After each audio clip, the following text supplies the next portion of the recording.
तर हलगर्जीपणा खपवून घेतला जाणार नाही अशी प्रतिक्रिया मंत्री योगेश कदम यांनी दिली आहे। राजकीय नेते, एजंट आणि गैरफायदा घेणाऱ्यांवरती कारवाई करणार असे त्यांनी म्हटले। त्याचे तिथे सातबार घेतले जातात, मग त्याची तिथे नोंदणी केली जाते। आता ही पहिलीच पायरी आहे।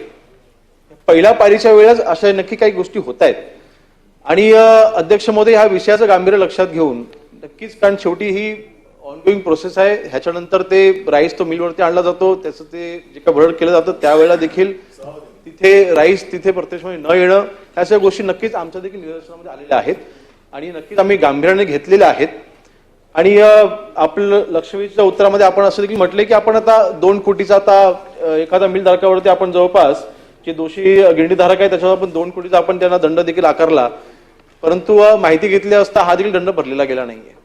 म्हणजे अशा पद्धतीचं अध्यक्ष म्हणून नक्कीच लक्ष देणं हे अत्यंत गरजेचं आहे आणि ह्या प्रश्नाचं गांभीर्य लक्षात घेता हे संपूर्ण प्रकरणाची चौकशी केली जाईल आणि जे कोण दोषी असतील, सभापती महोदय आपल्या माध्यमातून मी सभागृहाला सांगू इच्छितो, जे कोणी दोषी असतील त्यांच्यावरती कठोर कारवाई केली जाईल, याच्यामध्ये कोणालाही सोडलं जाणार नाही आणि जे काही चौकशीच्या अंती जे काही आपल्याला अहवाल प्राप्त होईल त्यानुसार कारवाई केली जाईल।